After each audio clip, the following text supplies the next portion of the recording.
Friends, welcome to my channel study with Shilpi. Friends, आज हम UGC NET exam के second paper geography के previous year के questions को करेंगे। फ्रेंड्स, ये क्वेश्चंस आपके लिए बहुत इंपॉर्टेंट है क्योंकि जब आप प्रीवियस ईयर के क्वेश्चंस को करेंगे तभी आप समझ पाएंगे कि नेट एग्जाम में किस टाइप से क्वेश्चंस पूछे जाते हैं और आप उसी हिसाब से अपने एग्जाम की तैयारी कर पाएंगे। तो फ्रेंड्स, अभी तक हमने पार्ट 1 के 1 से 25 क्वेश्चन कर लिए हैं। आज हम इसके आगे के क्वेश्चंस को करेंगे, यानी फ्रेंड्स हम 26 से 50 क्वेश्चंस को करेंगे। तो आइए फ्रेंड्स शुरू करते हैं। क्वेश्चन नंबर 26 है, निम्नलिखित में से किस कार्य समूह को स्वर्ण कॉलर कर्मचारी के रूप में विहित किया जाता है? ए, वस्तुओं का स्वरूप बदलकर उसके मूल्य में वृद्धि करना। बी, वित्तीय, स्वास्थ्य, मनोरंजन, शिक्षा, सूचना और आंकड़ा प्रसंस्करण सेवाएं, मध्यवर्ती प्रबंधन प्रशासनिक सेवाएं, सरकारी नौकरशाह। सी, सरकारी और निजी दोनों सेवाओं के मुख्य कार्यकारी अधिकारी और अन्य शीर्ष प्रबंधन कार्यकारी। डी, दूर संचार के माध्यम से सेवाओं और विचारों का आदान प्रदान तथा उनके स्थान परिवर्तन के द्वारा लोगों की जरूरतों को पूरा करना। फ्रेंड्स, इसका सही आंसर है आंसर नंबर सी, यानी स्वर्ण कॉलर कर्मचारी के रूप में विहित किया जाता है सरकारी और निजी दोनों सेवाओं के मुख्य कार्यकारी अधिकारी और अन्य शीर्ष प्रबंधन कार्यकारी। ठीक है फ्रेंड्स, अगला है क्वेश्चन नंबर 27, निम्नलिखित में से कौन सा गहन निर्वाह धान कृषि के अंतर्गत नहीं आता है? ए, दक्षिण पूर्व एशिया। बी, दक्षिणी चीन और जापान। सी, नील घाटी और डेल्टा, या फिर डी, भारत का तटीय और डेल्टा क्षेत्र। इसका सही आंसर है फ्रेंड्स आंसर नंबर सी, नील घाटी और डेल्टा। अगला है फ्रेंड्स क्वेश्चन नंबर 28, निम्नलिखित में से किस पेशे को द्वितीय कार्यकलाप के रूप में वर्गीकृत किया जाता है? ए, बढ़ई। बी, कोयला खनिक। सी, स्कूल शिक्षक, या फिर डी, किसान। इसका सही आंसर है फ्रेंड्स आंसर नंबर ए, बढ़ई। अगला है क्वेश्चन नंबर 29, परिवहन लागत की वस्त्र उद्योग के स्थान निर्धारण में कोई महत्वपूर्ण भूमिका नहीं होती है क्योंकि ए, कपास का भार घटता है। बी, कपास का भार बढ़ता है। सी, कपास एक शुद्ध सामग्री है जिसका वजन उससे तैयार उत्पाद के करीब करीब समान होता है। या फिर डी, विनिर्माण के दौरान कपास की वजन में अधिक कमी आती है। इसका सही आंसर है फ्रेंड्स आंसर नंबर सी, कपास एक शुद्ध सामग्री है जिसका वजन उससे तैयार उत्पाद के करीब करीब समान होता है। ठीक है फ्रेंड्स, अगला है क्वेश्चन नंबर 30, निम्नलिखित में से किसने सिग्मा डी स्क्वायर अपानियन फसल संयोजन विधि विकसित की? ए, डोई ने। बी, जेसी बीवर ने। सी, पाओनेल ने, या फिर डी, रफेउल्ला ने। तो इसका सही आंसर है friends answer number B, sigma D square upon N फसल संयोजन विधि जेसी बीवर ने विकसित की थी। ठीक है फ्रेंड्स, अगला है क्वेश्चन नंबर 31, निम्नलिखित में से किसने भू राजनीतिक शब्द गढ़ा था? A, Mackinder. B, Haushofer. C, Kjellen, या फिर डी, स्पाइकमैन।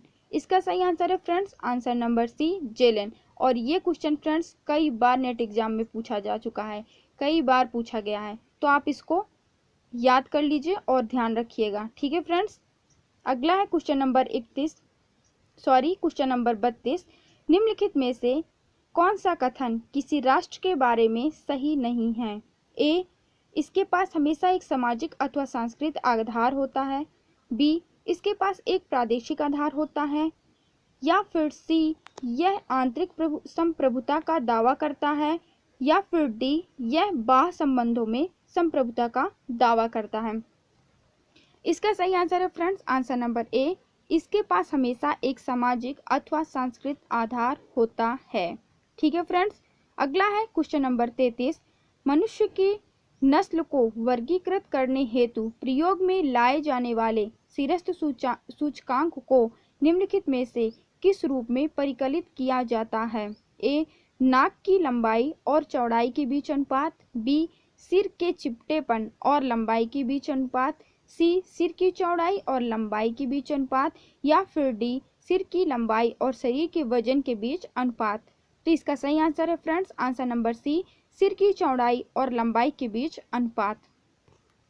अगला है क्वेश्चन नंबर 34, निम्नलिखित में से किसने राजनीतिक भूगोल में हृदय भूमि सिद्धांत प्रतिपादित किया था? इसका सही आंसर है friends answer number C, Mackinder. और ये बहुत इंपॉर्टेंट और बहुत ही फेमस क्वेश्चन है और ये बार बार पूछा जाता है। ठीक है फ्रेंड्स, तो हृदय भूमि सिद्धांत किसने दिया या हृदय स्थल सिद्धांत किसने दिया? मैकिंडर ने दिया। अगला है क्वेश्चन नंबर 35, निम्नलिखित में से किसके प्रकाशन के पश्चात राजनीतिक भूगोल विषय में वास स्थान की अवधारणा लोकप्रिय हुई? A political geography, world economy, nation state and locality. B politics geography. C geographical pivot of history. या फिर डी मेकिंग पॉलिटिकल ज्योग्राफी। इसका सही आंसर है friends answer number B, politics geography. अगला है क्वेश्चन नंबर 36, निम्नलिखित में से कौन सा विलियम बुंगे द्वारा प्रतिपादित शहरी संरचना का शोषणकारी मॉडल से जुड़ा नहीं है? A city of superfluity. B city of death. C central business district. या फिर डी सिटी ऑफ नीड। इसका सही आंसर है friends answer number C, central business district. ठीक है फ्रेंड्स, यानी city of superfluity, city of death और city of need ये सभी विलियम बुंगे द्वारा प्रतिपादित शहरी संरचना के शोषणकारी मॉडल से जुड़े हुए हैं और C number central business district ये नहीं जुड़ा हुआ है। ठीक है फ्रेंड्स, क्वेश्चन नंबर 36 का सही आंसर आंसर नंबर सी।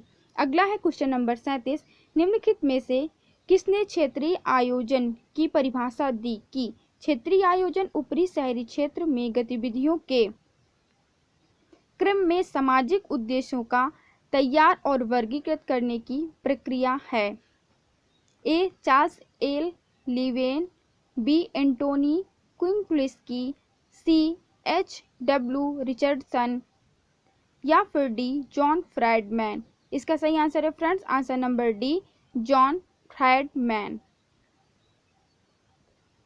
अगला है क्वेश्चन नंबर 38, सूची 1 को सूची 2 से सुमेलित करें और नीचे दिए गए कूटों में से सही उत्तर का चयन करें, जिसमें फ्रेंड्स योजना का स्तर दिया गया है और वांछित मानचित्र का आकार दिया गया है और आपको इसका सही सुमेल करना है, जिसमें पहला दिया गया है राज्य, दूसरा बी यानी जिला, सी प्रखंड और डी पंचायत। अब इसका सही सुमेल करना है, जैसे कि राज्य वांछित मानचित्र का आकार क्या होता है? राज्य के छोटा होता है, जिला का मध्यम होता है, प्रखंड का बृहद होता है और पंचायत का कैडेस्ट्रॉल होता है। यानी क्वेश्चन नंबर 38 का सही आंसर है आंसर नंबर डी।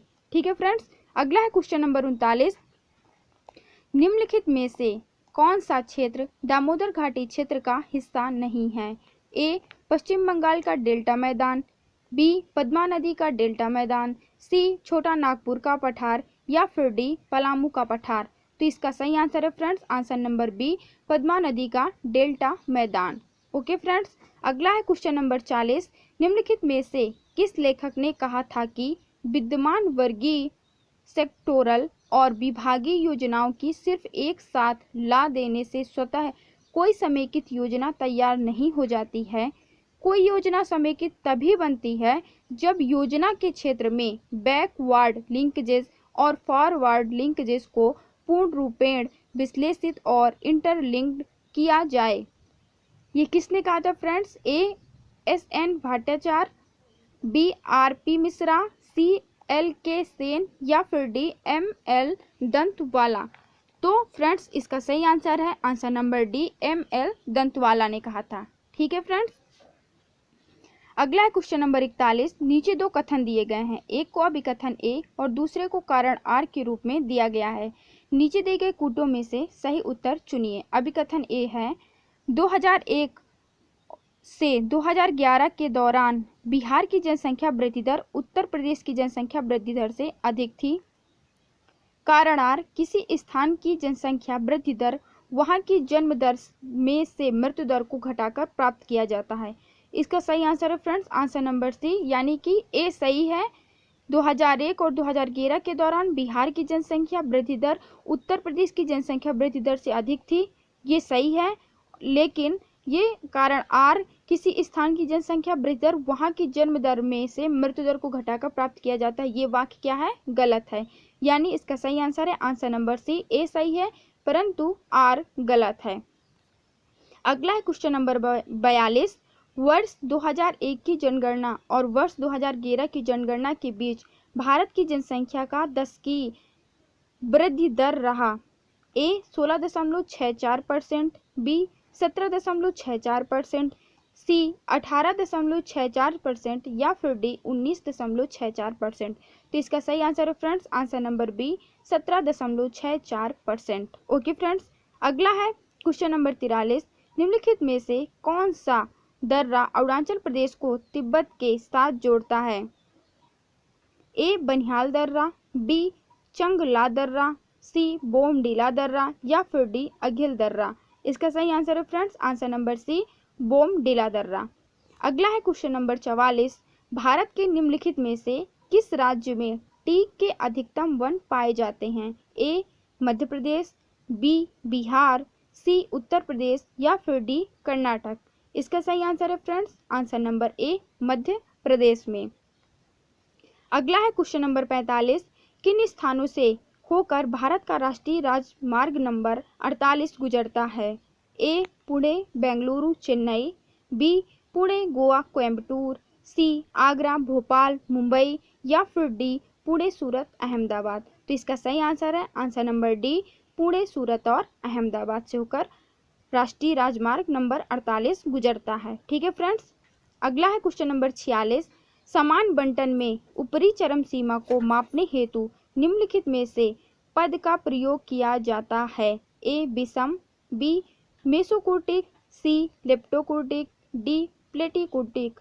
तो इसका सही आंसर है फ्रेंड्स आंसर नंबर सी लेप्टोकोटिक। अगला है क्वेश्चन नंबर 47।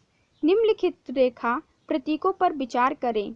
समदाब रेखा, बी समोच्च रेखा, सी हैसूर रेखा, डी समकाल रेखा। उपर्युक्त में से कौन सी उच्चावच को चित्रित करती है? नीचे दिए गए कूट में से सही उत्तर का चयन करें। इसका सही आंसर है friends answer number C, B और सी, यानी कि समोच्च रेखा और हैसूर रेखा किससे उच्चावच को चित्रित करती है। ठीक है फ्रेंड्स, अगला है क्वेश्चन नंबर 48। निम्नलिखित में से किस रंग समूह को प्राथमिक रंग कहा जाता है? ए श्वेत लाल हरा, बी नीला हरा और लाल, सी पीला बैगनी और जंबकी यानी नीला या फिर डी हरा नीला और काला। तो इसका सही आंसर है फ्रेंड्स आंसर नंबर बी नीला हरा और लाल। क्वेश्चन नंबर 49 है। सूची 1 को सूची 2 से सुमेलित करें और नीचे दिए गए कूटों में से सही उत्तर का चयन करें। इसमें फ्रेंड्स आपको मानचित्र आरेख दिए गए हैं और पहलू दिए गए हैं जिनका आपको सही सुमेल करना है। ए समान रेखा मानचित्र, बी बिंदु मानचित्र, सी प्रकीर्ण आरेख और डी तारक आरेख। अब आपको इसका सही सुमेल करना है। जैसे कि समान रेखा मानचित्र किसी जगह पर होने वाले बदलाव जो सापेक्षतः धीरे धीरे घटित होते हैं, बी बिंदु मानचित्र जनसंख्या वितरण, सी प्रकीर्ण आरेख प्राकृतिक समूहीकरण और डी तारक रेखा चित्र वायु की दिशा से संबंधित है। ठीक है फ्रेंड्स, तो क्वेश्चन नंबर 49 का सही आंसर है आंसर नंबर ए। अगला है क्वेश्चन नंबर 50। निम्नलिखित में से कौन सा EMR स्पेक्ट्रमी बैंड का सही क्रम या आरोही क्रम है? ए नीला हरा लाल बैगनी, बी पराबैगनी नीला हरा लाल, सी पराबैगनी लाल नीला हरा या फिर डी हरा लाल नीला बैगनी। तो इसका सही आंसर है फ्रेंड्स आंसर नंबर बी पराबैगनी नीला हरा लाल। ठीक है फ्रेंड्स, क्वेश्चन नंबर 50 का सही answer answer number B. Okay friends, तो हमने 26 से 50 क्वेश्चंस कर लिए हैं। अभी हम इसके आगे भी क्वेश्चंस को करेंगे, लेकिन हम आगे के क्वेश्चन अपनी नेक्स्ट वीडियो में करेंगे।